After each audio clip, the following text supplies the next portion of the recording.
To our dear devotees and faithful, The Dominican community of the Minor Basilica of Our Lady of the Rosary of Manaoag keeps its regular schedule of prayer and masses in private, which are also live streamed via Manaoag Radio 102.7 FM and can be followed live on Facebook. We assure you that your Mass intentions and prayer requests will be remembered. Let us be one in prayer and ask the Lord to heal the sick and to end this crisis very soon. We look forward to celebrating together again God's love in the Minor Basilica. May the Lord and Apo Baket keep you all safe and healthy. See you soon. Dear brothers and sisters, during this period of pandemic brought by COVID-19, the Holy See grants plenary indulgences to all who are suffering from the coronavirus, to the healthcare workers who attend to them, and to all the Catholic faithful who offer prayers for our suffering brothers and sisters.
Good afternoon, my dear brothers and sisters in Christ, and welcome to our live Mass from the Minor Basilica of Our Lady of Manaoag.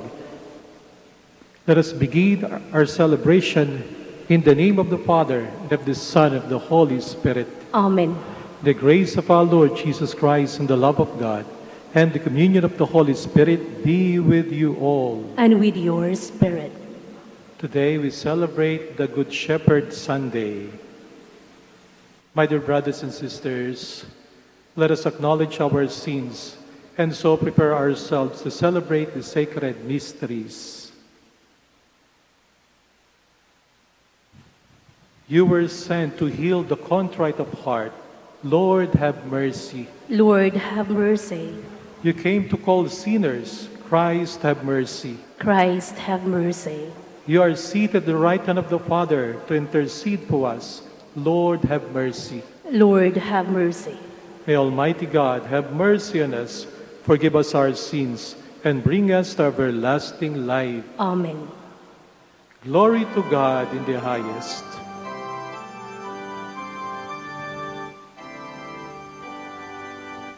Papuri sa Diyos, papuri sa Diyos, papuri sa Diyos sa kahit kaasan.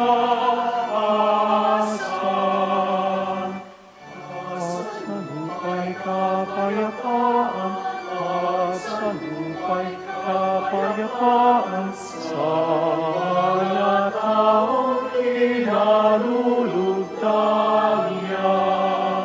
Pinupuri ka namin, inarangal ka namin, sinasamba ka namin, ipinagbubunyi ka namin, pinasasalamatan ka namin. Dahil sa dakila mong aming kapurihan, Panginoong Diyos, Hari ng langit, Diyos amang makapangyarihan sa lahat, Panginoong Yesu Kristo, bugtong na anak, Panginoong Diyos, Kordero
Let us pray.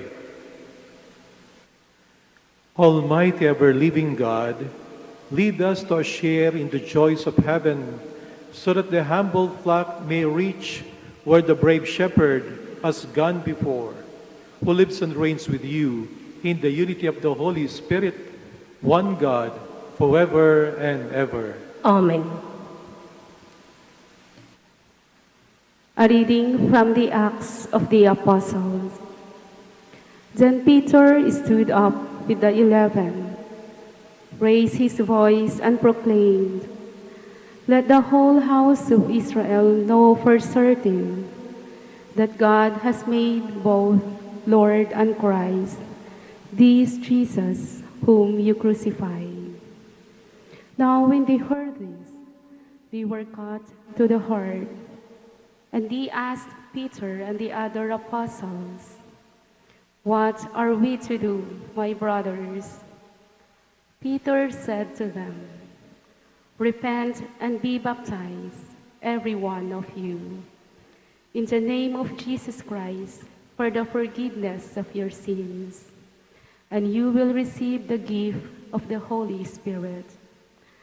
For the promise is made to you and to your children, and to all those far off, whomever the Lord our God will call." He testified with many other arguments and was exhorting them, "Save yourselves from this corrupt generation." Those who accepted his message were baptized, and about 3,000 persons were added that day. The word of the Lord. Thanks be to God. The Lord is my shepherd, there is nothing I shall want.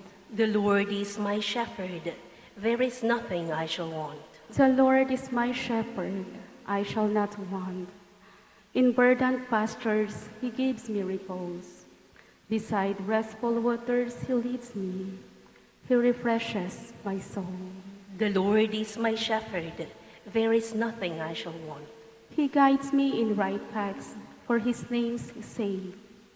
Even though I walk in the dark valley, I fear no evil, for you are at my side with your rod and your staff that give me courage. The Lord is my shepherd. There is nothing I shall want. You spread the table before me in the sight of my foes. You anoint my head with oil. My cup overflows. The Lord is my shepherd. There is nothing I shall want. Only goodness and kindness follow me all the days of my life, and I shall dwell in the house of the Lord for years to come. The Lord is my shepherd. There is nothing I shall want. A reading from the first letter of Saint Peter. Beloved, if you are patient when you suffer for doing what is good, this is a grace before God. For to this you have been called, because Christ also suffered for you, leaving you an example that you should follow in his footsteps. He committed no sin, and no deceit was found in his mouth. When he was insulted, he returned no insult. When he suffered, he did not threaten. Instead, he handed himself over to the one who judges justly. He himself bore our sins in his body upon the cross, so that free from sin, we might live for righteousness. By his wounds you have been healed, for you had gone astray like sheep. But you have now returned to the shepherd and guardian of your souls. The word of the Lord. Thanks be to God.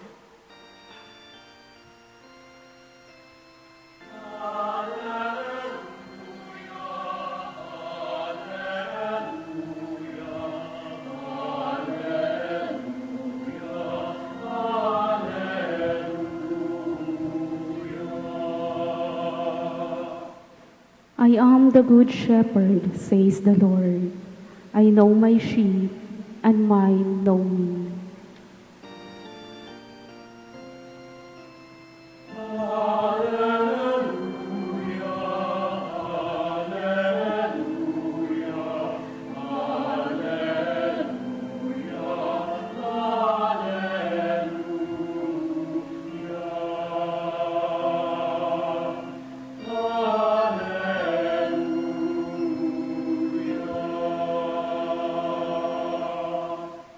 The Lord be with you. and with your spirit. A reading from the Holy Gospel according to John. Glory to you, O Lord. Jesus said, Amen, amen, I say to you, whoever does not enter a sheepfold through the gate, but climbs over elsewhere, is a thief and a robber. But whoever enters through the gate is the shepherd of the sheep. The gatekeeper opens it for him, and the sheep hear his voice. As the shepherd calls his own sheep by name and leads them out. When he has driven out all his own, he walks ahead of them, and the sheep follow him, because they recognize his voice. But they will not follow a stranger. They will run away from him, because they do not recognize the voice of strangers. Although Jesus used this figure of speech, the Pharisees did not realize what he was trying to tell them. So Jesus said again, Amen, amen, I say to you, I am the gate for the sheep. All who came before me are thieves and robbers, but the sheep did not listen to them. I am the gate. Whoever enters through me will be saved, and will come in and go out and find pasture. A thief comes only to steal and slaughter and destroy. I came so that they might have life and have it more abundantly. My dear sisters and brothers, the Gospel of the Lord. Praise to you, Lord Jesus Christ.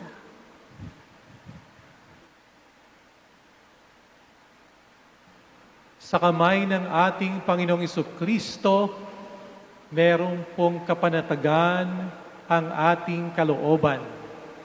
Ngayong pong linggong ito ay pinagdiriwang natin ang linggo ng mabuting pastol. Karaniwan na po iniisip natin ang mabuting pastol ay ang ating banal na Santo Papa, ang mga pari, ang mga naglilingkod sa simbahan.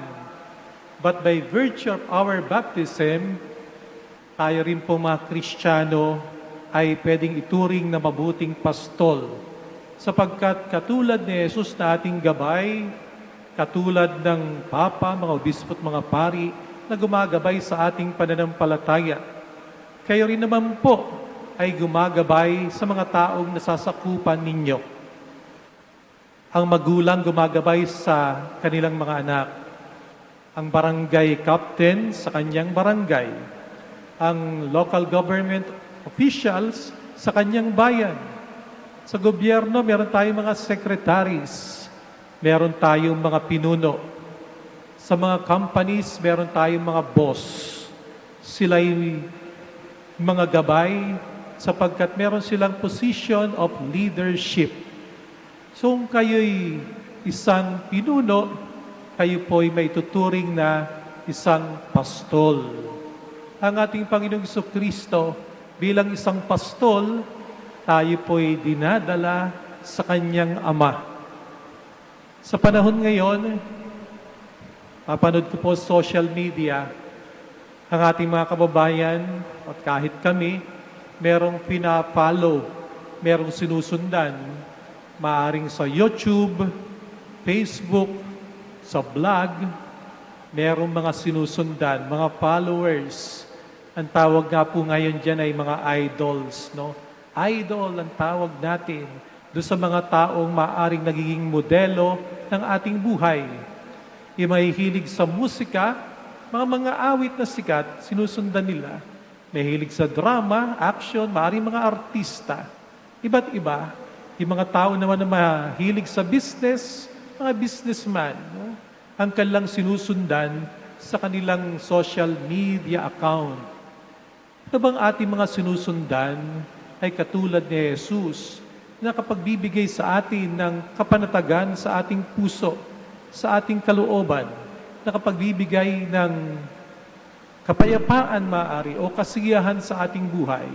Sapagkat sa ating pagbasa, ang mabuting pastol ay nangako nabibigyan tayo ng isang ganap na buhay, isang buhay na masagana.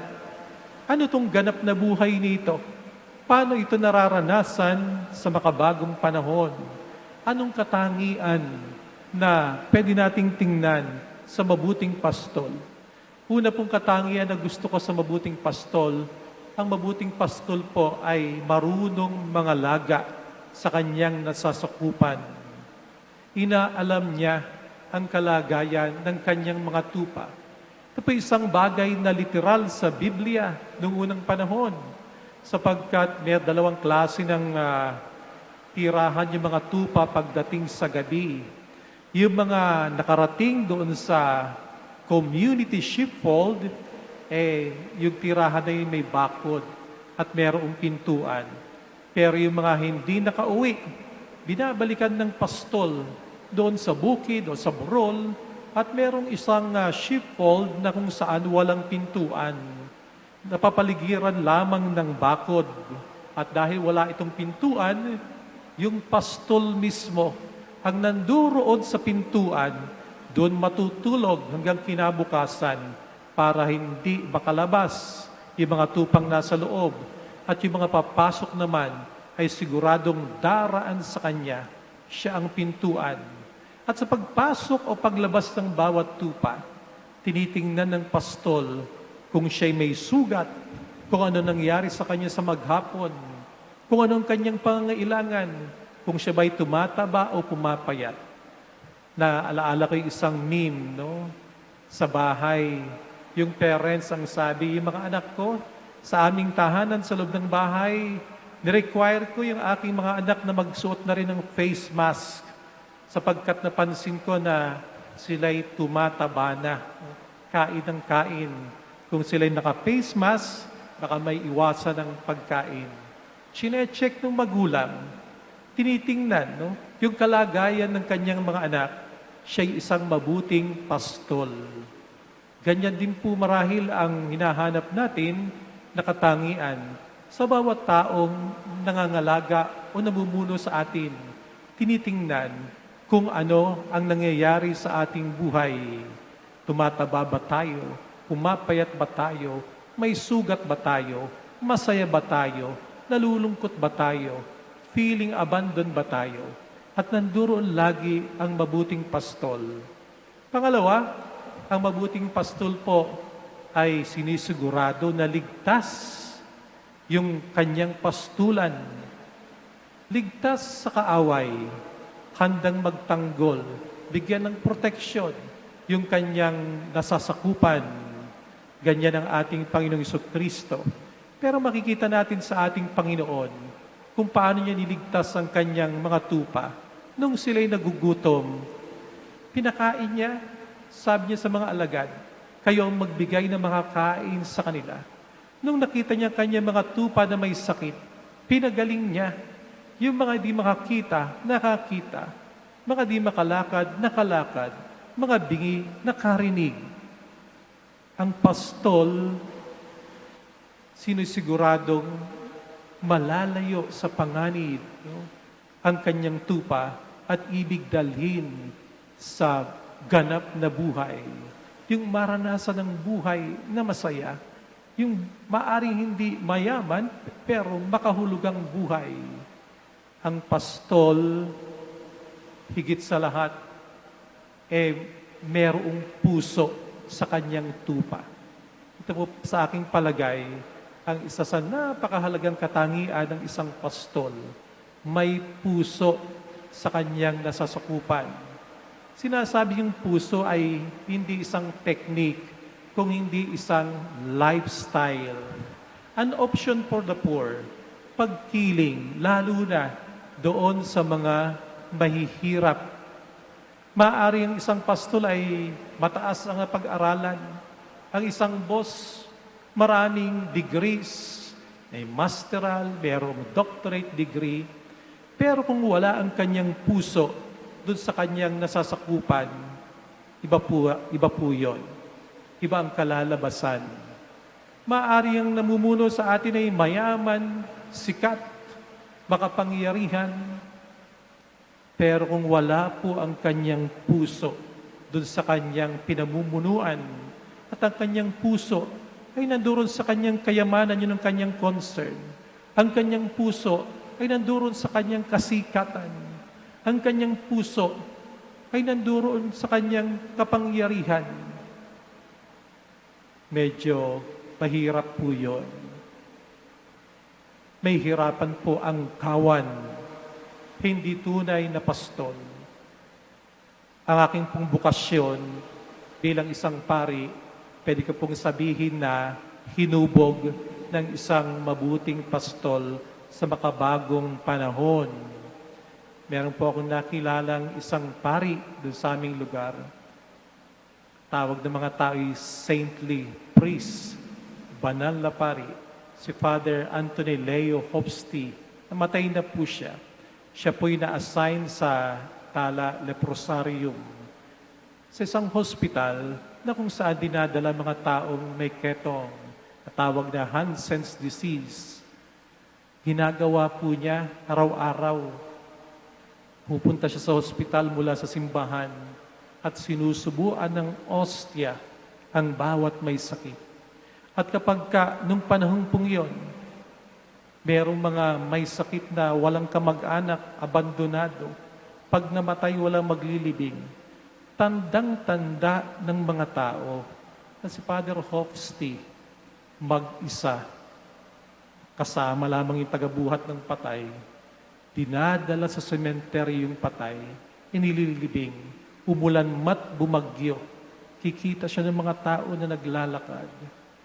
Very saintly, no? Nanduro yung kanyang puso sa loob ng 4 na dekada, 40 years, inialay niya ang kanyang buhay para doon sa mga taong may sakit. At ako po'y na-inspired doon sa buhay niya. Nung ako po'y naging pari, naordinahang pari, December 7, 1998, sa Santo Domingo Church sa Quezon City.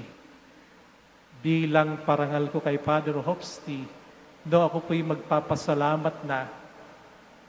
Ang ginawa ko po'y inawit ko yung paborito niyang awitin. Sapagkat habang siya'y naglilingkod sa mahabang panahon, doon po sa lugar, sa Tala, ay naging parang national anthem na yung awit na paborito niya. Yung awit na po yun ay yung You Are My Sunshine. So doon sa akin pong pasasalamat na ako'y naging pari, sinimulan ko sa pag-awit ng You Are My Sunshine. You are my sunshine, my only sunshine. You make me happy when skies are gray. You'll never know, dear, how much I love you. Please don't take my sunshine away.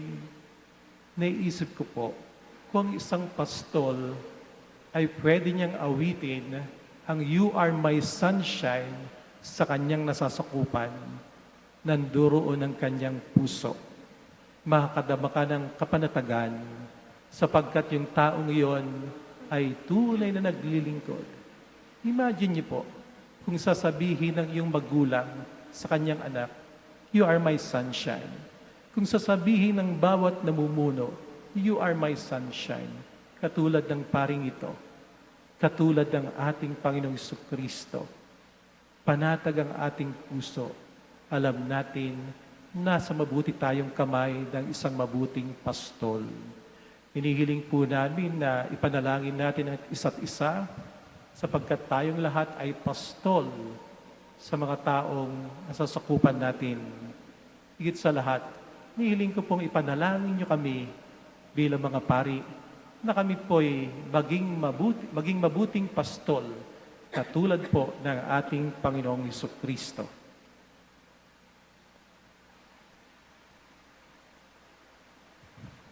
Together, let us profess our faith. I believe in God, the Father Almighty, creator of heaven and earth, and in Jesus Christ, His only Son, our Lord, who was conceived by the Holy Spirit, born of the Virgin Mary, suffered under Pontius Pilate, was crucified, died, and was buried. He descended into hell. On the third day he rose again from the dead. He ascended into heaven and is seated at the right hand of God the Father Almighty. From there he will come to judge the living and the dead. I believe in the Holy Spirit, the Holy Catholic Church, the communion of saints, the forgiveness of sins, the resurrection of the body, and life everlasting. Let us pray to the Father that he may take care of us and raise up good shepherds to tend the people of God. Let our response be, Lord, listen to your people. Lord, listen to your people.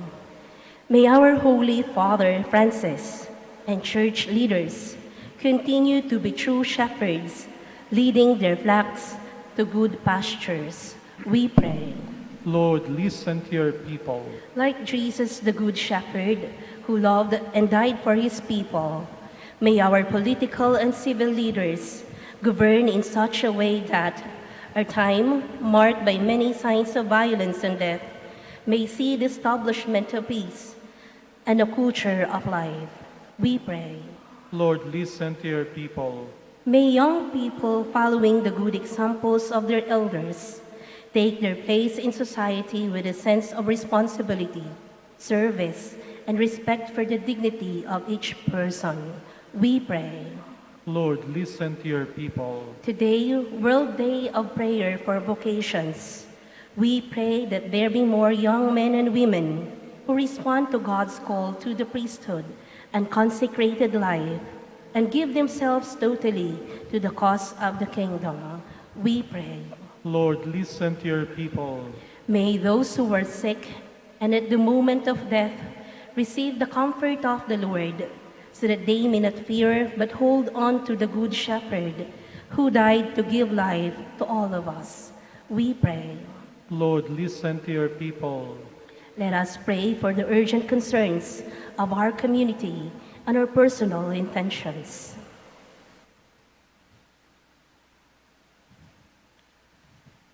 We pray. Lord, listen to your people. Father, grant us the desire to serve our brothers and sisters, so that when our chief shepherd appear, we shall receive the unfading crown of glory. We ask this through Christ our Lord. Amen.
Pray, my dear brothers and sisters, that my sacrifice and yours may be acceptable to God, Almighty Father. May the Lord accept the sacrifice at your hands for the praise and glory of his name, for our good and the good of all his holy church. Grant, we pray, O Lord, that we may always find delight in these paschal mysteries, so that the renewal constantly at work within us may be the cause of our unending joy. Through Christ our Lord. Amen. The Lord be with you. And with your spirit. Lift up your hearts. We lift them up to the Lord. Let us give thanks to the Lord our God. It is right and just. It is true, right, and just, our duty and our salvation, at all times to acclaim you, O Lord, but in this time above all, to laud you yet more gloriously. When Christ our Passover has been sacrificed, he never ceases to offer himself for us, but defends us and ever pleads our cause before you. He is the sacrificial victim who dies no more, the Lamb once slain who lives forever.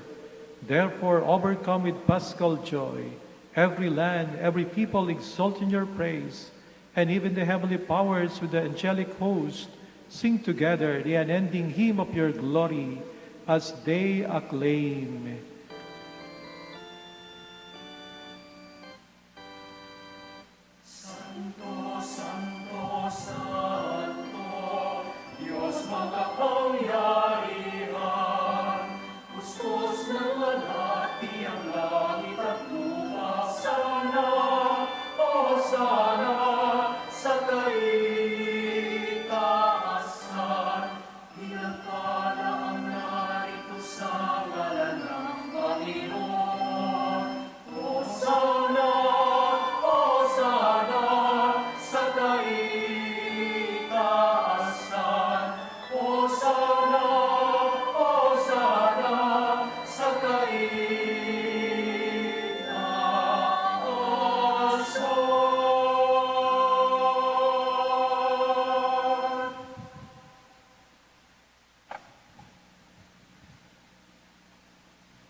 You are indeed holy, O Lord, the fount of all holiness.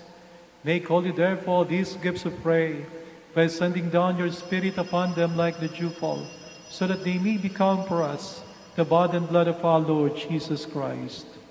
At the time he was betrayed and entered willingly into his passion, he took bread, and giving thanks, broke it, and gave it to his disciples, saying, "Take this, all of you, and eat of it, for this is my body, which will be given up for you."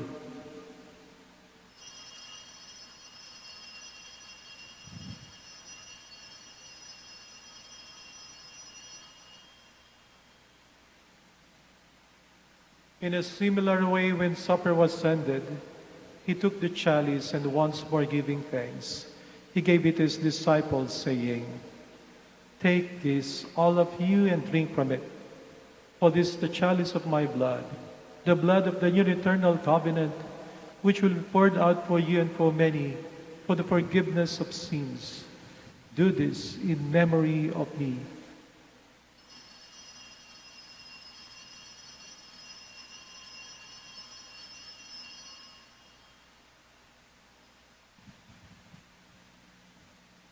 The mystery of faith. Sa krus mo at pagkabuhay, dating natupos mong tunay. O Jesus, naming mahal, ilas mo kaming tanan. O Jesus, naming mahal, ngayon at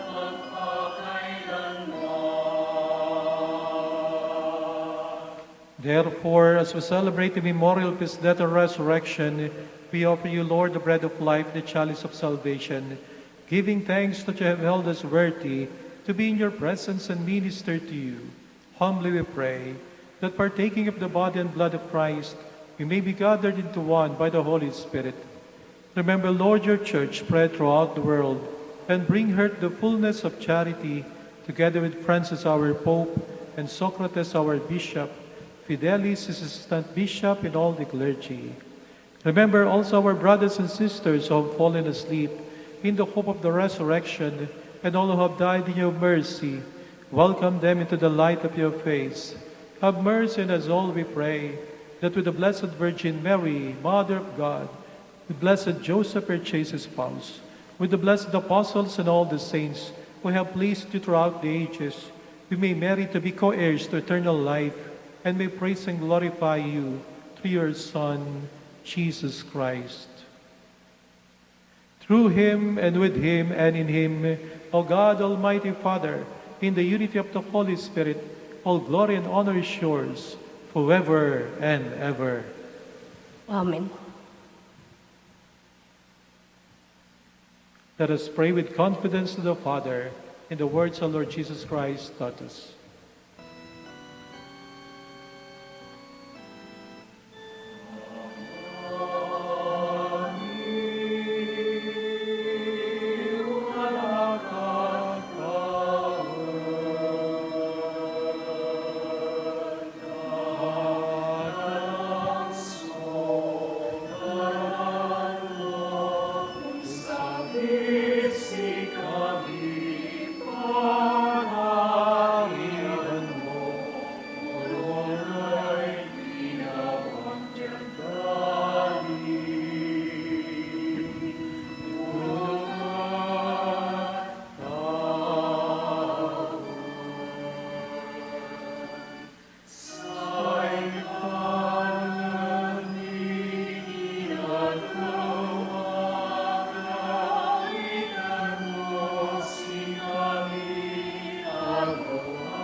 Deliver us, Lord, we pray, from every evil. Graciously grant peace in our days, that by the help of your mercy we may be always free from sin and safe from all distress, as we await the blessed hope and the coming of our Savior, Jesus Christ. For the kingdom, the power, and the glory are yours, now and forever. Lord Jesus Christ, who said to your apostles, "Peace I leave you, my peace I give you," look not on our sins, but on the faith of your church, and graciously grant her peace and unity in accordance with your will, who live and reign forever and ever. Amen. The peace of the Lord be with you always. And with your spirit. Let us offer each other the sign of peace.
Behold Jesus, the Son of Mary, the Lamb of God who takes away the sins of the world.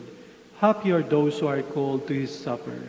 Lord, I am not worthy that you should enter under my roof, but only say the word, and my soul shall be healed.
Together, let us pray the Oratio Imperata.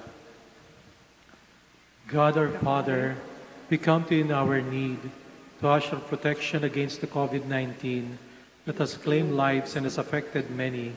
We pray for your grace for the people tasked with studying the nature and cause of this virus and its disease, and of stemming the tide of its transmission.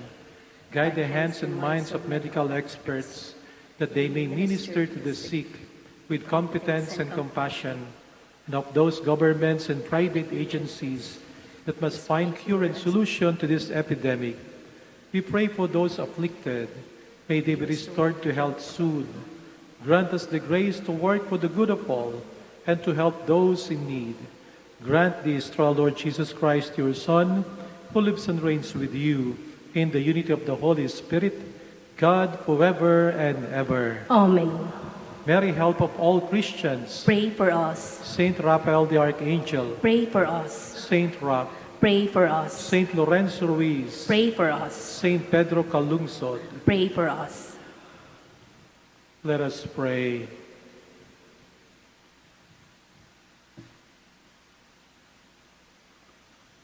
Look upon your flock, kind shepherd, and be pleased to settle in eternal pastures the sheep you have redeemed by the precious blood of your Son, who lives and reigns forever and ever. Amen.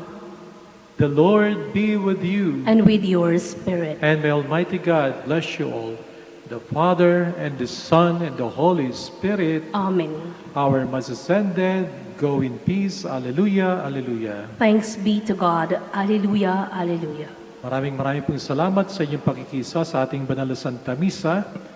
Now we shall have the prayer for the blessing of the sick and for the blessing of rosaries and other religious articles. God, our Almighty Father, by your blessing, you give us the strength and support in our frailty. Turn with kindness toward our sick brothers and sisters. Free them from all illness, restore them to good health. Through the intercession of Our Lady of the Rosary of Manaoag, so that the sure knowledge of your goodness, they will gratefully bless your holy name. We ask this through Christ our Lord. Amen. In memory of the mysteries of the life, death, and resurrection of our Lord Jesus Christ, and to the honor and glory of the Blessed Virgin Mary, Mother of Christ, Mother of the Church, Our Lady of the Rosary of Manaoag, may these rosaries, images, candles, oil, and other religious articles be blessed and made holy in the name of the Father, and of the Son, and of the Holy Spirit. Amen.